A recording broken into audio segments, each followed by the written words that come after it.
Pedro, uma análise a este empate. Como é que foi este jogo, a teu ver? Acho que foi maior, boa tarde, foi maior o medo de perder do que a vontade de ganhar. Da parte dos jogadores e dos treinadores, e acho que os treinadores transmitiram isso às equipas. Fica mais cómodo o Porto, porque mantém 4 pontos, que são 5 na prática.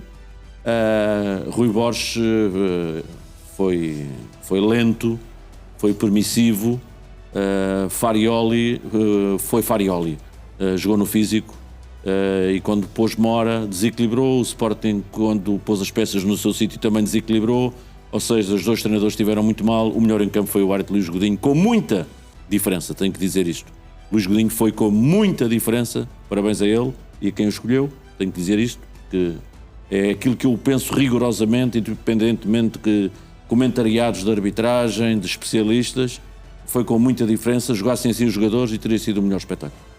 Gonçalo, boa tarde. Comentário teu, merece este empate. Jogaram para não perder, como diz o Pedro? Boa tarde aos dois, boa tarde também aos nossos telespectadores. Sim, concordo. Acho que imperou aqui algum medo de perder, porque perder o jogo poderia significar aqui algo mais dramático, digamos assim, mas eu creio que perdeu-se uma boa oportunidade de parte a parte para quase um statement de ir para cima e tentar vencer o jogo. O jogo foi fraquinho, teve muito poucas oportunidades claras de jogo, sim. Eu senti de parte a parte alguma quebra física das duas equipas. Não vi propriamente aquela pedalada, apesar do o Porto entrou bem numa pressão alta a tentar condicionar o Sporting, a levar ao erro para o Sporting não ligar tantas vezes o seu jogo. Falámos aqui N vezes de que seria um erro atroz não colocar o Kivior, que depois acabou por sair lesionado no corredor central, acabou por colocá-lo no corredor central, foi o Martim a fazer a lateral esquerda. Eu acho que aí esteve bem na abordagem ao jogo o Farioli.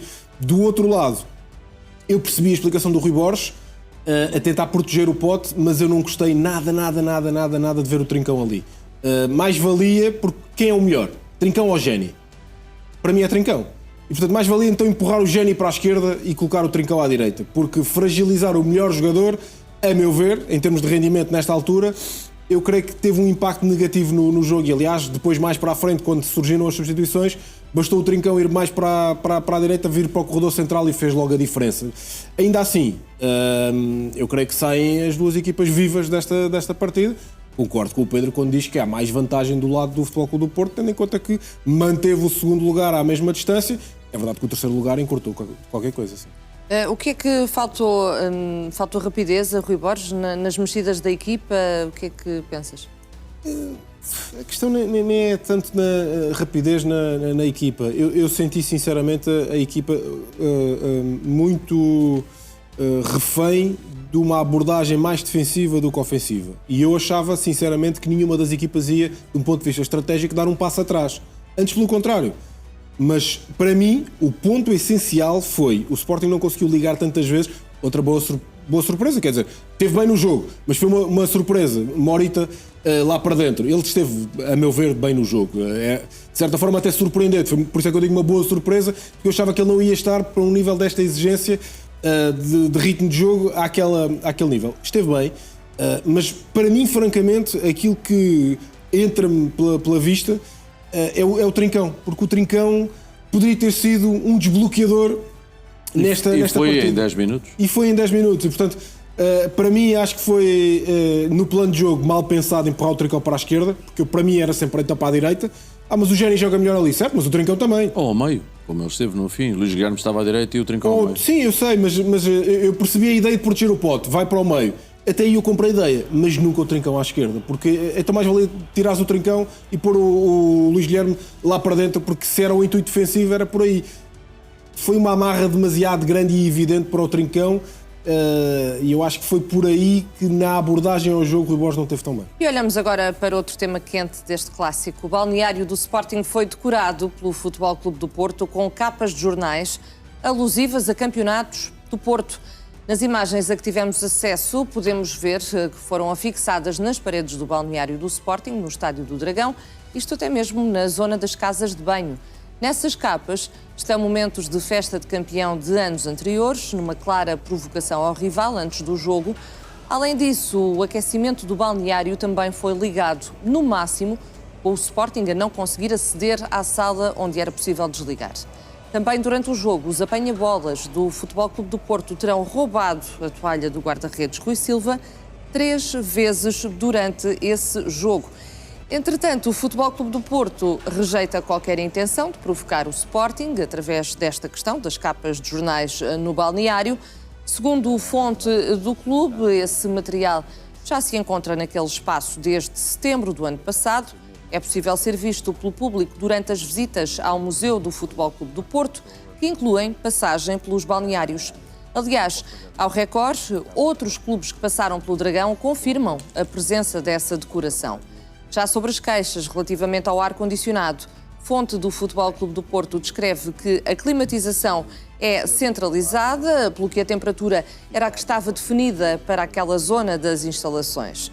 Sobre outras situações, nomeadamente a ação dos apanha-bolas, ainda não há qualquer reação.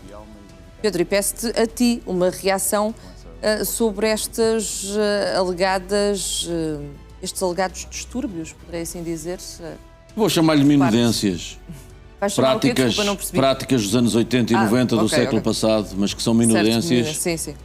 E que tem um bocadinho a ver também com o fogo de artifício da véspera, que é as pessoas pensarem que isto tem influência, que assim se ganham campeonatos.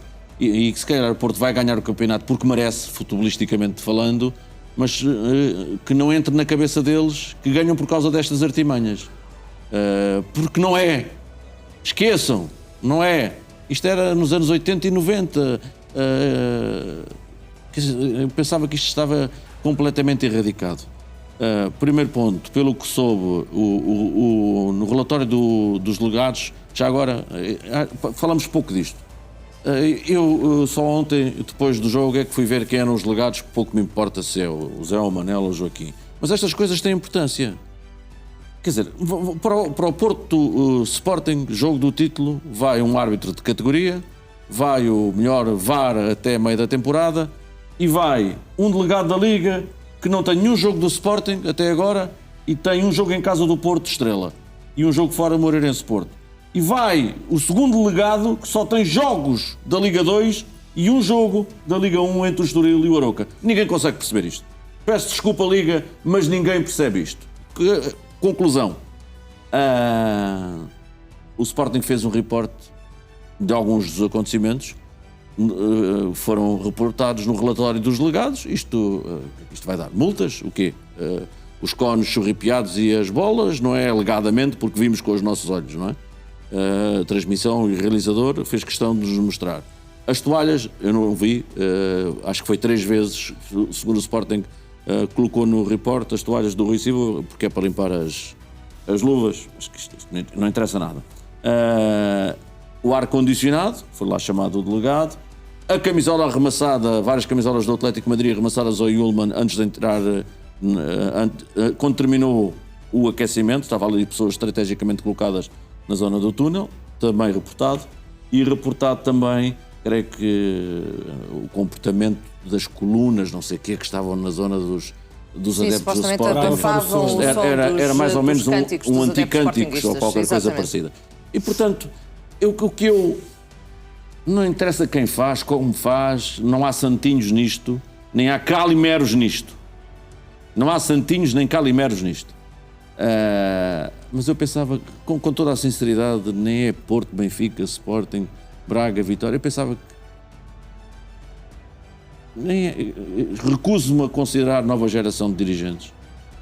A partir do que aconteceu ontem, recuso-me a considerar. Não há santinhos, nem tem que haver santinhos no futebol, nem nas outras áreas de atividade. Agora, creio que ficou muita coisa por esclarecer, e há 2 Porto Sporting ainda, primeiro em Alvalade e depois no Dragão, e temo que as coisas piorem. Achas que André Vilas-Boas é responsável por tudo isto? Não, acho que não, eu não quero crer. Não quero crer que seja responsável por nada destas coisas. Nenhuma. nem no outro dia do Fábio Então, Veríssimo quando da dizes que televisão. não há novas direções... Não, mas porque são um conjunto de pessoas. Aliás, o Porto disse que abriu um inquérito quando foi o Fábio Veríssimo da televisão. Portanto, eu espero que abra também um inquérito de quem é que mandou os apanha-bolas tirarem os cones. Pelo menos é isso. Já não há as outras coisas, mas pelo menos é isso.